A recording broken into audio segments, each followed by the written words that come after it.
that meant a lot. They played the songs that inspire me.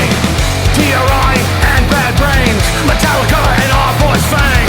Crossing over every day, we never thought there was a better way.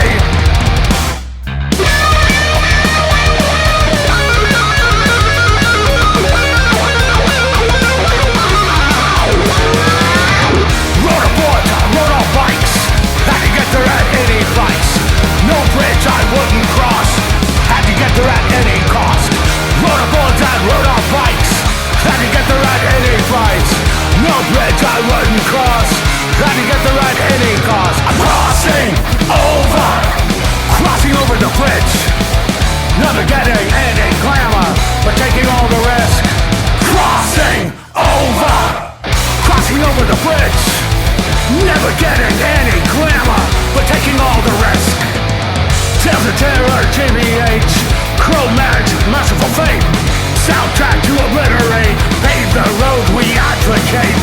Dead Boys and Motorhead, Special Forces and Sacrilege. I like the bands that others dread, they make us want to slam and bang our heads. Bang our heads. What's up, everybody, and welcome down to another informative episode of Zetro's Toxic Vault. I am Steve Zetro Souza, your host, and we are doing some type of Bay Area kind of punk thing today, because I like to do punk rock in here. We've had Waddy on the show. We've had Lars Fredrickson on the show. We've had Matt Freeman on the show. I would love to get more people. East Bay Ray, I've been trying to get in touch with you. I would love to have you on the show. But today, from the Boneless Ones, we have Mr. Max Fox. Good to see you. Good to see you. How you been? Too, Zed. I'm good. Wasn't it fun back in the 80s? It was just like, there was no rules. Kind of thrash guys were at punk shows, punk guys were at thrash shows. You know what I mean? Well, it was deeper than that. I mean, we were all friends growing up. Yeah, it was. We all grew up down the street from each other around the corner. I mean, the Berkeley scene with hanging out in parks. We hung out in a lot of parks outside. Well, a lot of parks, well, there was nowhere to go. We didn't have anywhere to hang out. Yeah, nobody would let us in their house. Yeah. They didn't have internet cafes or Starbucks where you can go sit there on your computer and talk for 400 hours. But a lot of us would commingle in these parks, and you hear about it like out in Richmond, Alvarado Park, and Berkeley. Yeah, well, because parks. The Exodus guys are Richmond guys. Well, you know what I mean? I get it. And then fucking the Berkeley parks, everybody would hang out in the parks. But so it would be, and this is not an exaggeration. It would be this punk rock skater kids. It would be the BMX guys, which were the locals. This was Rick's Hunold's circle of friends. Oh yeah, Andy Anderson. BMX yeah, guys. Totally. Yeah. Then you would have dudes, and this isn't an exaggeration. Fucking Toby Rage, because Toby lived up in Piedmont, and so did Paul. You know, and so you would have these parks that were in different parts of Berkeley, and it's where you would go to meet everybody, and in between the tennis courts. You know, and I'm not exaggerating. So we have a lot of melting pot kind of shit going on where I grew up, or where we grew up, for that matter. To be honest. Why punk, not metal at that time? Were you more into punk than you think? Keep in mind, we were just kids kind of growing up. I mean, the song we have, the K Kept Flowing, which is probably our most notable song because we've been on these different records and Thrasher magazine and all this different stuff. That was literally from a time period where we would listen to Toys, or I think it was Toys, and Aerosmith. And so that is really a punk band doing a Aerosmith cover tune. We were listening to rock. Yeah, but that's where everybody came from, I think. I think that all the punk bands only had that. When I had Waddy on, Waddy one was like, you know, Gary Glitter and Sham 69 and, you know, that early kind of stuff, you know, obviously stuff from the 60s.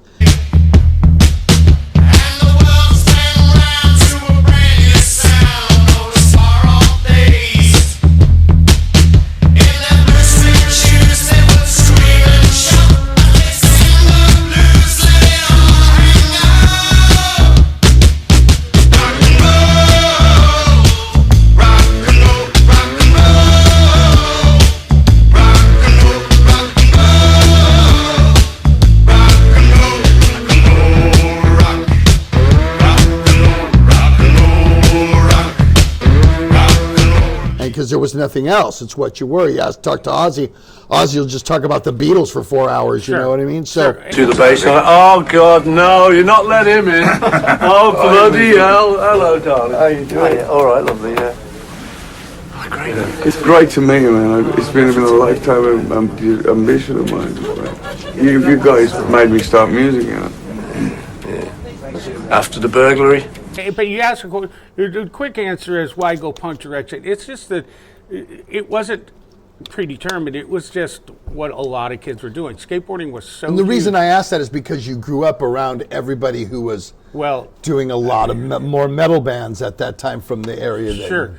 I do. That is interesting because I do have an older brother that was involved in punk rock before I was, and he was the first drummer in Fang. He's the drummer on the Landshark album. The Money Will Roll Right In and all those. We're smoking Boneless Ones weed, by the way. Woo woo. And so I did have an older sibling that was involved specifically in punk rock and not heavy metal. So I mean that. Well, see, that's what answers your questions. Yeah, you were going preordained. You know what I mean? Because we got in his car and he wasn't listening to UFO. He was listening to the Dead Boys or the Ramones.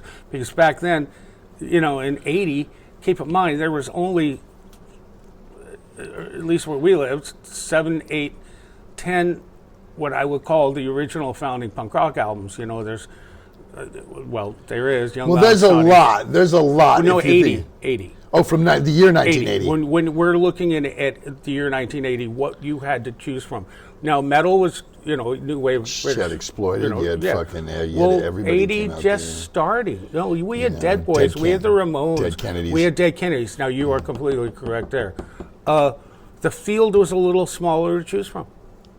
Than it is today. I mean, incredibly more so. I think it was, but even for me, even as I used to listen on Wednesday nights, you ever listen to Maximum Rock and Roll with Tim? Of course, sure. You know what I mean? And we had Calex, right? Because I grew up in Berkeley. Even when it was the 600 watt, 500 watt station, you could listen to it in the flats in Berkeley. And that's where I found Minor Threat and Proletariat and Wasted Youth. I'd never heard of those bands before until I listened to Tim's show, and then I would see, at the Rock, wasn't even the Rock on Broadway, it was at the On Broadway, and there'd be 13 bands in one day for $4.50 or $3 or something. So Maximum Rock and Roll, I forget what year started or what year the punk rock radio station started, but that's a little later. That's 83, 84, 85.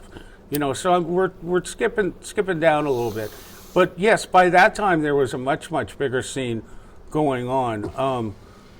It makes the camera with effect when you. And there was a couple places to go at that point, because I know being a kid from Contra Costa, you guys had to take the train in. No, I was in Alameda County. Dublin's Alameda County. Oh, is it Alameda County? Okay. And I didn't take no train. I had a car when I was 16.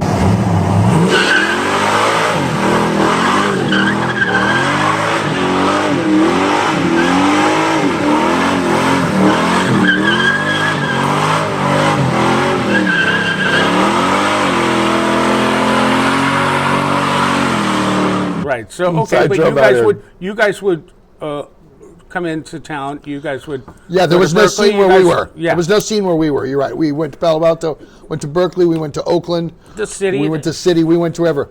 It was a 40-minute drive for us anywhere we had to go. But we would go. I went to Ruthie's like everybody else did. Even if there was a Sunday, I would be there Saturday night, go home and sleep for 4 hours and come back for the Sunday afternoon show that they would do at 1 or 2. Yeah. So I lived there. It didn't matter that I lived in Dublin. It was again, like you said, the family of people I knew who was going to be there. It was part of the scene. And there was no scene where I came from at that point in time. So, there was people that wanted it, that went to listen to it, but there was nowhere to play out there. Sure. Well, my point being was that Berkeley was a bit of a, or at least the point I was trying to make was, Berkeley was kind of a point of interest. Kind of a point of interest. We had Telegraph Avenue, so we had, at the beginning, we had Universal Records, we had Tower Records, we had the Amoeba Records. We had these record stores that you'd walk into. 8 of them. Oh my God, I've never seen a record store. This is before they were in LA. That's right, buy rock t-shirts because you think you can get them in 1979 or 1980. In the basement of the one place? Any of the places. That's where I would go buy my rock and punk t-shirts was in Berkeley on Telegraph because I couldn't get them in Dublin at anywhere. They dn't carry that stuff. Even at a record store there, they didn't sell those t-shirts there. only Led Zeppelin and Joe Walsh and Fleetwood Mac, but Eagles. I couldn't get Yeah, Eagles. sure. I couldn't get fucking Sex Pistols or Dead Boys or Dead Kennedys. You know, or Too Dead. I drunk couldn't to get fuck, the DK. you know what I mean? Couldn't Yeah, get that exactly. with the little girl and the guy sitting there. I finally Yeah. got that shirt after a while, but it was just one of those things. Talk about putting the Boneless Ones together when you first put them together. Now, there's something interesting. I good friends with a guy named Kevin Eikenser, who was a high school friend, drummer, beginning drummer. We all worked together with Tom Montana, who was our first guitarist. Tom dates back pretty heavily with Exodus. Of course. I have. We could do Tom. 4 episodes on Tom Montana Yeah, stories, so- let alone. But go ahead. Our original guitarist, Tom Montana, best friends with Robbie growing up. We all grew up kind of in the same neighborhood. And I was always under the impression, so when the Boneless Ones were together, every now and then Tom would say, oh, I got to take 6 weeks off. I'm going on the road with Exodus. And we'd be all, dude, go on the road with Exodus. What do you mean? The Boneless Ones are playing it, fucking Barrington Hall this weekend, dude. We got a big gig. And you'd be like, oh, okay. Yeah, I'm going to fucking Dynamo. I'll see you guys later, That was because, well, everybody knows back then every Exodus gig was an outrageous party, wasn't it, Walter? Walter drove for the first few tours Oh, on really? a truck. And Tom Montana, he's talking about Tom Montana, and every night was A blizzard. booze and hookers. I'll just say booze and hookers, okay? Yeah. Booze, coke, hookers. I was Walter, every night? Disco lounge on the bus. Every Yeah. night. Every night. Every goddamn night. Now, was that Tom, happened. Was Tom Gary's roadie? Yeah, or Tom was Robbie's? Gary's- Gary, because he's a guitarist. Tom was Gary's tech. Yeah, so Tom it was never Gary's really tech. made serious. No, Just- who did? We had a few guys that did, and they did Rick and Robbie. Whoever does the left side, Right. or stage right. Stage right is one guy gets Right. both of them. Gary gets his, and it's So- that's to this day. We got Most bands too. back, Testament so same way. I had to do and Tom Montana, because it's a whole story within Zetro's history. Got together. Our first gig we played was opening night. Tom Dean, who runs opera, the Metro, Oakland Metro, and the opera and everything. Tom Dean used to have an underground club over here off of 7th Street called the Tomato Sauce Room. And it opened, like the club would open at about 11 o'clock at night and run all night. It was a speakeasy. So the first Boneless Ones gig was at Tom's opening night of his club. Tom Dean, same guy that booked us with Exodus last year. First gig we did, we had Dave Chavez from Verbal Abuse play bass. It was a one-off gig. We never thought we would ever do it again. And it not much different than when we rebanded just now in 2019. The show was so successful, we were asked to keep playing. We went out and kind of auditioned a couple people. We came upon Troy Takaki, who's our bass player and has been our bass player the whole time, and brought him in. Now, Troy had already been into So it's you and him that are basically still Correct. Yeah. still, and because I don't remember Chris playing with you back then. No, we had first drummer was named Kevin Eikenser. Second drummer was Tim Stiletto from Fang, the guy with the big poofy hair that would throw the drumsticks and catch them and do all that incredibly drumstickery trickery. And we did a bunch of tours with him. I mean, we toured the whole States with the Circle Jerks and DRI. We toured up into Canada with Fang with Tim. Tim actually plays guitar now, so Tim started losing interest in playing drums.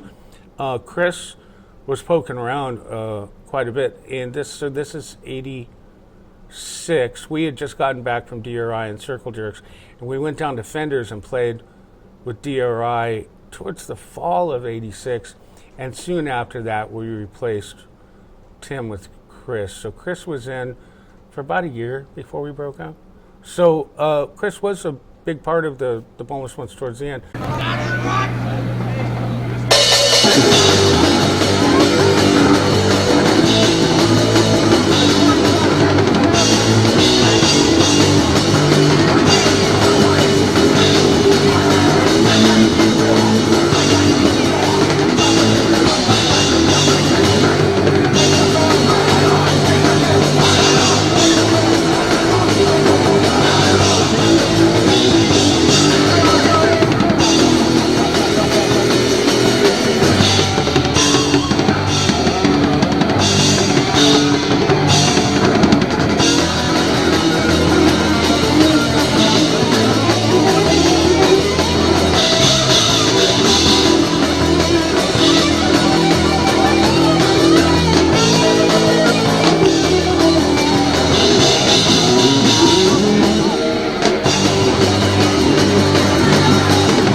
were able to do 2 records then, right? 1 record in the beginning. Well, we did one full-length album, "Escape to the Devil," Right. On Boner Records, which is like the second. That's the Fang album, or Fang record label, but we also recorded for Thrasher magazine. And You recorded a whole record? No, we recorded a song for a comp. So you did a compilation on that. That's So you correct. did only 1 record with That's correct. Boneless Ones now. Full length, sure. Full length album, and then why did you guys call it quit, or why did you call it quits? Was there a reason why you wanted to end it, or was everybody going to do what they wanted to do? Yes, they were going to. Did you feel it was the right time?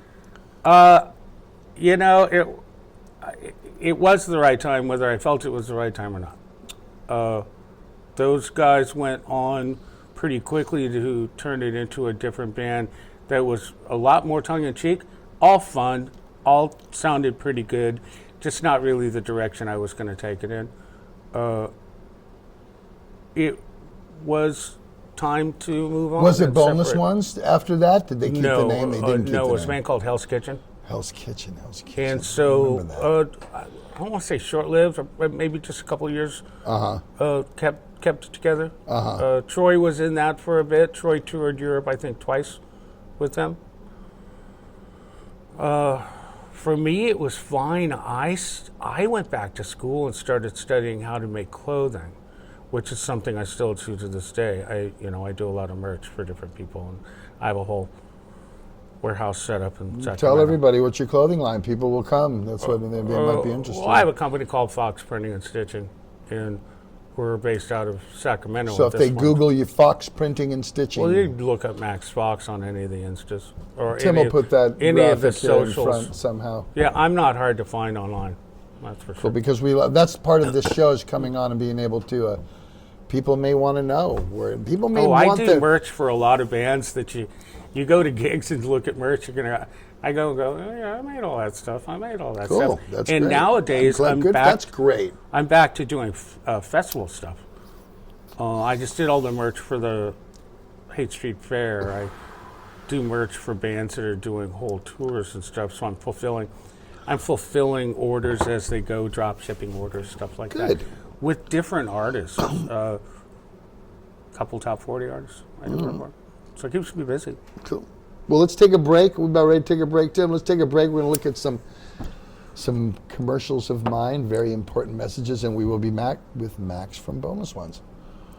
You know what I like, Walt? When I look out in the crowd and I see people wearing Zetro's Toxic Vault t-shirts. That's got to be a good feeling. It blows me. Sometimes I'm be singing and it kind of throws me off track because I get all excited about, oh shit, I should be singing. All around the world, too. Everywhere. So this is where you can get yours. Go to seasonofmist.com.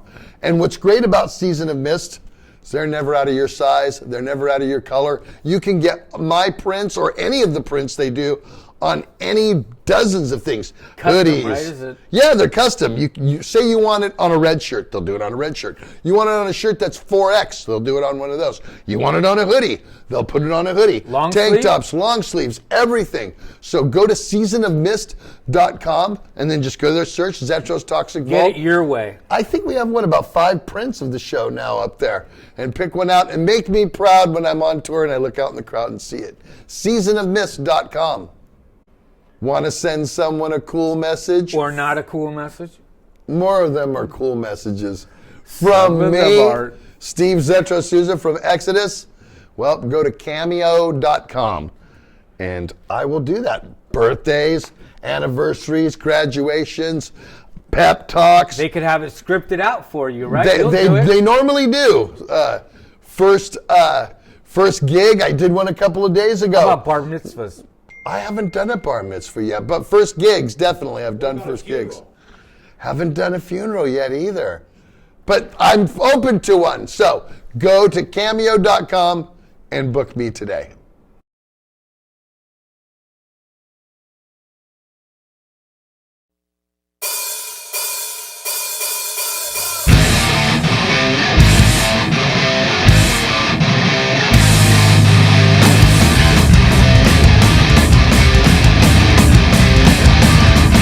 Don't look up, don't look down.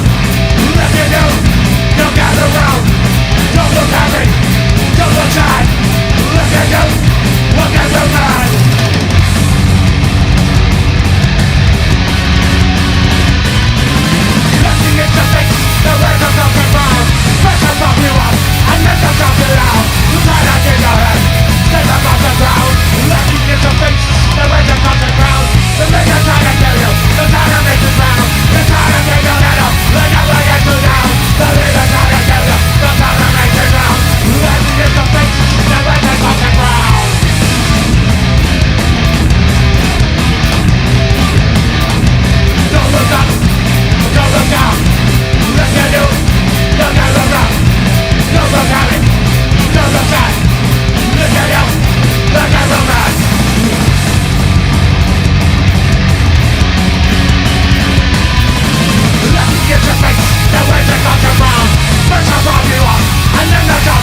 Try to take your feelings, they try to drag you down. Maybe it's a fix, the way the thoughts are brown. It's a trying